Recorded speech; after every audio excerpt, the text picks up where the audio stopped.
పేరు దిలీప్ నాయుడు సార్. మేము మాది స్వగ్రామం మామిడిపల్లి, పొన్నూరు మండలం, గుంటూరు జిల్లా. తెనాలి పవన్ కళ్యాణ్ గారు వస్తున్నారని తెలుసుకొని ఆయన చూద్దామని నేను వచ్చాను. ఆయన కారు పక్కనే నేను సార్గా సేకరణ ఇద్దామని వెళ్ళాను. అంతలో లేడీస్ హార్పిస్తున్నారు. ఇది నా చేయి తగిలిందో తెలీదు. వాళ్ళ పెద్ద ఆయన ఎవరో వచ్చి చేయి తగిలింది, మా వాళ్ళ చేయేస్తావా అని 2 దెబ్బతీశారు. అంతలోకి ఇంకొక 4 వచ్చి కొట్టారు. దాని తర్వాత ఇంకొక 10 మంది వచ్చి నువ్వు రాయేస్తున్నావు సార్ మీద రాయేసావు అని ఒక 50 మంది దాకా వచ్చి కొట్టారు. అంతలో పోలీసు వారు వచ్చి నన్ను నేనైతే రాయి మాత్రం వేయలేదు. అంతలో పోలీసు వారు వచ్చి నన్ను సేవ్ చేశారు. పొద్దున్న చూస్తా ఉన్నా, నిన్న వైఎస్ జగన్కి రాళ్ళు ఇసిరారంటే ఎవరు? అదేంటి చిత్రమో పాపం. ఎప్పుడు ఎలక్షన్లు రాగానే ఆయనకి ఏదో ఒక గాయం జరుగుతుంది. కరెక్ట్గా ఎలక్షన్ల ముందే ఎవరో ఒకరు చచ్చిపోవడం లేదా చంపేయడము. అంత హై సెక్యూరిటీ సిఐఎస్ఎఫ్ ఉన్న వైజాగ్ ఎయిర్పోర్ట్లో 2019కి కోడి కత్తితో గాయం చేశారంట అక్కడ. సరే, మనందరం ఏం చేసాం? జనం కూడా ఏంటి కదా, మన తిలక్ గారు చెప్పినట్టుగా, దేవరకొండ బాలగంగాధర్ తిలక్ చెప్పినట్టుగా, కొడవగంటి మనకి కుటుంబరావు గారు చెప్పినట్టుగా, మనందరం మధ్యతరగతి మనుషులు. మనందరికీ ఏంటంటే అధికారం ఉన్నోడు, డబ్బున్నోడు ఏమి చేసినా దానికి ఒక నైతిక భాష్యం ఇస్తాం. పాపం కాకినాడలో ఉండే ఒక మాఫియా డాన్ను ఎవరిని కత్తితో పొడిచినా పాపం ఆయన ఏ పరిస్థితుల్లో పొడిచారో పాపనండి, పాపం చంపేశారు. వైఎస్ వివేకానంద రెడ్డి గారిని ఏ పరిస్థితుల్లో పొడిచారో తెలియదండి మాకు. 30,000 మంది ఆడపిల్లలు అదృశ్యమయ్యారని పాపం జగన్ గారు ఏం చేస్తారండి పాపం. ఇది సగటు మధ్య తరగతి మనం చేసే తప్పు. ఇది మన హక్కులు మనం తెలుసుకోవట్లేదు. జగన్కి గాయం అయితే రాష్ట్రానికి అయ్యా గాయం. మీ జెడ్ కేటగిరీ సెక్యూరిటీ ఏం చేస్తుందా? మీ జెడ్ కేటగిరీ సెక్యూరిటీ చూసుకోరా మీరు? మరి చంద్రబాబు గారి మీద రాళ్ళు కొట్టించినప్పుడు రాళ్ళ వర్షమే కురిపించారా మీరు? అప్పుడు ఏమైపోయినాయి? అప్పుడు రాష్ట్రానికి గాయం జరగలేదా? అంటే మీ మీద ఇంత గులకరాయి పడితేనే గాయం అయిపోయినట్టు. ఏమో ఎవడు చేశాడో నా సంతాపం నాకు బాధ కలుగుతుంది. నన్ను అడిగారు ఈ రోజున స్టేట్మెంట్ ఇవ్వమని చెప్పారు మా పార్టీ వక్తలందరూ. సార్ జగన్ గారికి ఇలా దెబ్బ తగిలింది అంటే నన్ను ఏం చేయమంటారన్న? ఆయనకి కొంచెం మీరు త్వరగా కోలుకోవాలని ఇవ్వంటే ఏమో అది నిజమో అబద్ధమో నాకేం తెలుసు. అతనే ఇలా టప్పని కొట్టేసుకున్నాడేమో ఎవరికి తెలుసు? తెలియదు కదా. ఎందుకంటే కరెంటు పోయింది, దండలు ఉన్నాయంట. ఆ దండల్లో వాళ్ళే రాయిపెట్టి కొట్టుకున్నాడేమో, లేదా నిజంగా పోని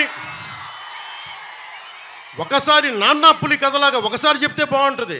ప్రతిసారి ఎలక్షన్ రాగానే జరిగితే నిజంగా పులి వచ్చిన నాన్నా పులి కథలాగా అది అబద్ధం అనుకుంటాం. సరే, నిజంగా మీ మీద రాయిసినోడిని మీరు పట్టుకోండి. ఎదురుగా పొడిచిన వ్యక్తినే ఈ రోజు వరకు మీరు పట్టుకోలేదు. జైలు నుంచి అతను బెయిల్ ఇప్పించారు 5 సంవత్సరాల తర్వాత. కోడికత్తి వ్యక్తినే. ఈ సెంటిమెంట్ డ్రామాలు దయచేసి ఆపండి. ఈ నాటకాలు భరించలేకపోతున్నాం. నేను వచ్చేటప్పుడు నా మీద బోల్డెన్ రాళ్ళు పడతా ఉంటాయి. మనకి పిఆర్పి టైంలో నేను ఖమ్మం వెళ్తూ ఉంటే నా మీద రాళ్ల వర్షం. మా వాళ్ళందరికీ మోకాళ్ళు ఇరిగిపోయినాయి, నాకు ఈపుల మీద రాళ్ళు పడ్డాయి. ఆ రోజున చెప్పుకోవడానికి మీడియా కూడా లేదు. మొత్తం కరెంట్ ఆపేశారు రాజశేఖర రెడ్డి గారి ప్రభుత్వం. బట్ దెబ్బలు తిని మేము వచ్చాం. నా స్టేజ్లు కూల్చేశారు. కాదు, నేను ముఖ్యమంత్రి కొడుకుని కాదు కదా, ముఖ్యమంత్రిని కాదు కదా. మన కథలు ఎవరికి తెలియవు. జగన్ గారికి ఇంత రాగానే అయ్యయ్యో ఎంత బాగా జరుగుతుందండి, అయ్యయ్యో పాపం. అమర్నాథ్ని తిరుగు తోటలో కాల్ చేస్తే పాపం లేదు. అది వైసీపీ వాళ్ళకి పట్టదు. రేపల్లెలో ఒక ఆడపడుచుని దారుణంగా భర్త ముందు మనకి మానాన్ని పాడు చేస్తే పాపం దొంగతనం చేయడానికి వచ్చారండి. అలా అనుకోలేదండి. దొంగలని దుర్మార్గుల్ని వెనకేసుకొచ్చే వస్తే మనుషులు. జగన్ గారిది ఇంత పడగానే నాకు నిజంగా అనిపించింది, జెడ్ కేటగిరీ సెక్యూరిటీ మీరందరూ ఏమయ్యారయ్యా? పోలీస్ అధికారులు ఏమయ్యారు? డీజీపీ గారు ఏమైపోయారు? ఇంటెలిజెన్స్ ఆఫీసర్ గారు ఏమైపోయారు మీరంతా? ఒక అందరినీ దాడి చేసే వ్యక్తి అతని మీద దాడి చేయడానికి ఎవడన్నా సంతోషిస్తాడు? మనకి నిజంగా సాహసిస్తాడా? నిజంగా ఇంత యంత్రాంగం ఉండి పట్టుకోవడానికి మీకు ఎంతసేపు పట్టుకోవడానికి? రేపొద్దున ఎవడన్నా పట్టుకుని కూడా వాళ్ళు ప్రేరేపించారు, వీళ్ళు మీ వాడే చేశాడేమో. 2019లో మీ కూర్చోబెట్టి కోడి కత్తి కోసం జగన్ గారు సీఎం అవ్వాలని డ్రామా ఆడటానికి నేనే పొడిచానని ఆ అబ్బాయి చెప్పాడు. ఈరోజు అలాగే చేశారేమో కనుక్కోండి. కానీ నేను మీకు చెప్తున్నాను, ఇలాంటి డ్రామాలకి మనం పడాల్సిన అవసరం లేదు. దయచేసి పడకండి. నిర్ద్వందంగా దాన్ని తీసి పక్కన పెట్టండి. అరే ఇద్దరు చెల్లెళ్ళు సొంత చెల్లెళ్ళు. అరే మా నాన్నగారిని చంపేశారు, మా చిన్నాయిని చంపేశాడంటే అడ్డగోలుగా బద్దలు కొట్టి కత్తితో పొడిచి చంపితే అందరూ గుండి పొడిచి పడిపోయాడు. వీళ్ళ కథలు మనం ఎలా నమ్ముతాం? ఈరోజు ఆయన వివేకానంద రెడ్డి గారు అమ్మాయి సునీత గారు వైరాలజిస్ట్. ఆవిడ అమెరికాలో చదువుకున్న వ్యక్తి, వైరాలజిస్టు. కరోనా లాంటి వైరస్ని ఆవిడ దాని మీద నిజంగా వైద్యం చేయగలిగే వ్యక్తి. ఆవిడ కూర్చొని నా తండ్రిని చంపారంటే ఒక్క పోలీస్ అధికారి దాని మీద మాట్లాడు. CBI central bureau of investigation వస్తే కడపలో కోర్టులోకి వెళ్ళనివ్వరు వాళ్ళని. ఇంత దారుణంగా ఉంటే మనందరం కూర్చొని చేతులు ముడుచు కూర్చున్నాం.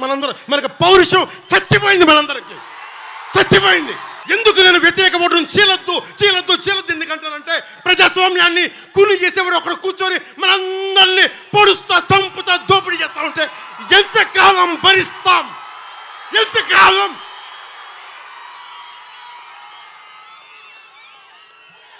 సుగాలి ప్రీతి 14 ఏళ్ల బిడ్డని స్కూల్కి వెళ్తే 10 మందిని నాశనం చేస్తే దాన్ని పట్టించుకోడు ఎవడు. జగన్మోహన్కి బొక్క పడితే, చిన్న గులకరాయి పడితే రాష్ట్రం అంతా ఊగిపోద్ది. సగటు మనిషి బాధ మనకి తెలియదు. సగటు మనిషి బాధ మర్చిపోయాం. నిజంగా నాకు ఆవేదన ఉంది, ఏడుపు వస్తుంది. తప్పు జగన్మోహన్ రెడ్డి కాదు, మనదే. మనకు పౌరుషం చచ్చిపోయింది. ఇందాక తెనాలో చెప్పినట్టుగా దాస్యం చేసే కంటే కూడా చచ్చిపోవడం మేలు. దాస్యాన్ని ఆపేద్దాం. I don't want to be politically right. I don't want to be diplomatically right. I don't want to be convenient. I want be right. అందుకని డిప్లొమసీ పక్కన పెట్టి గుండెల లోతు నుంచి రాజకీయం చేద్దాం. గుండెల లోతు నుంచి పాలిటిక్స్ చేద్దాం.